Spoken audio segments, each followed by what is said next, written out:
Hello everyone, I'm Duha Al-Mazrou'i, a third-year student in Civil Engineering and Environmental.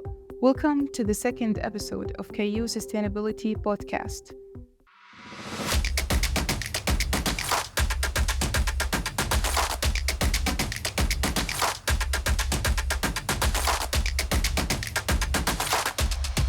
Today, we're having Asad Muhammad to talk about the sustainable cities and communities. Yeah, So how is the semester going so far?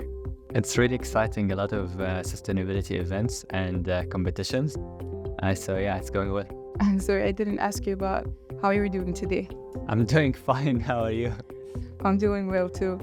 You told me, correct me if I'm wrong, your major is chemistry science, right? Yes, exactly. So what exactly inspired you to have interest in skyscrapers and cities? I originally lived in a place where we didn't really have a lot of tall buildings. The tallest building was like 4 or 5 stories height. So when I came to Abu Dhabi, I was really fascinated by all of the skyscrapers and the vibes of the city, the bustle of the communities.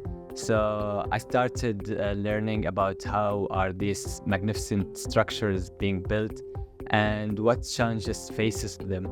And it's captured my interest to learn more about this topic. Oh, did you ever consider to change your major? Practical topics, so I wanted to change to chemistry where I can actually have practical learning. So we have a lot of experiments in the lab, which is really fun. Long time, but fun. What is sustainable architecture to you? There isn't like one definition for sustainable architecture, but for me, I think it's designing buildings and using architecture to serve the residents and users of the building without having any negative impacts on the communities around it and on the environment.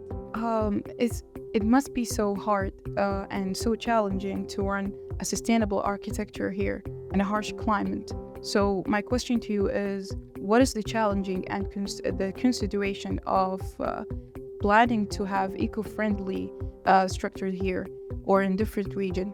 The challenges vary from one place to another. So for example, in Europe or North America, they have winters, very harsh winters. For us in the Middle East, the weather is really hot.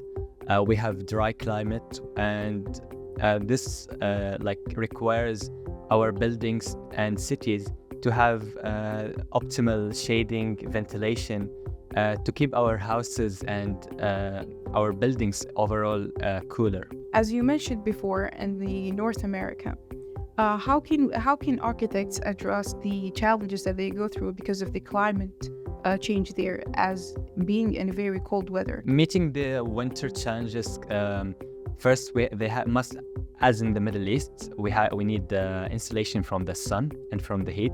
They need insulation from the winters. So they can use locally sourced materials, for example, like timber, to build the structures. And there's other heating methods in building the structures. And also, for example, a city like New York is actually now is having harsh winters and harsh summers as well because of the climate change. So what is called the heat island effect. There is a lot of asphalt on the streets, and there isn't many trees in the city, which absorbs all of the heat from the sun and then reflects it to neighboring buildings, making the city overall very warmer than neighboring places. So there should be more planting of trees. And for the winters, they should also, in Chicago, they have an example where buildings are interconnected with bridges.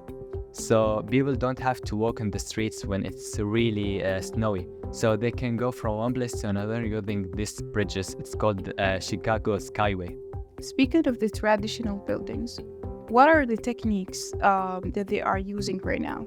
There is many techniques. For example, we have the wind catcher tower, which is used in here in the Middle East. There is the mashrubiyya, which is used to be it's like a cover for windows to protect from the harsh sunlight, and it also provides a lot of privacy for the homeowners. We can have previously the buildings were made of clay. We can't make clay buildings now, but we can have the same inspiration of using locally sourced materials to build our structures in a way that serves our needs. There's also, for example, the courtyard. So, for example, in my country, the courtyard is usually inside of in the middle of the house, and all of the rooms are overlooking the courtyard. Usually, there is a water pond in the middle. So when the water evaporates, it cools the temperatures inside the home. And there's a lot of trees, jasmine trees, which absorb light and refresh the scent inside the home. We have also a similar idea to this in the UAE. We have something called the Barjil. It's a wind tower, and it's all based on the wind circulation, where they actually build it to cool down the structure. Yeah, actually, it is used in Master City, for example, not as previously, where it was made of the palm trees and clay, but it's made of recycled aluminum, and it cools the streets of Master. Yeah, I heard about this too. Does the Arab and the Islamic architecture have a place in the modern architecture today? Yeah, of course. I think all of these traditional techniques of building have a place, and they are actually being implemented in many examples. As I mentioned, in Master City, the buildings themselves are facing towards the north with big windows to allow the sun, to allow the natural light to enter the buildings. But as you know, there isn't direct sunlight from the north, so it allows only for the light. Otherwise, from the southern facades of the buildings, the windows are small and covered in a way that doesn't allow the sunlight to enter, because at noon it will make the rooms very hot. And for the mashrubiyya, they implemented in a way that is actually a part of the structure itself. It's made of low carbon cement. There's also another implementation of that in Musharraf, a city in Qatar, where they used recycled aluminum to make the mashrubiyya. Is there any previous example recently that happened? Also, you can share with us. There is the most recent one is construction of Expo City. So at the beginning, they didn't want to just build a place just for the expo, and it gets abandoned like in other versions of the expo.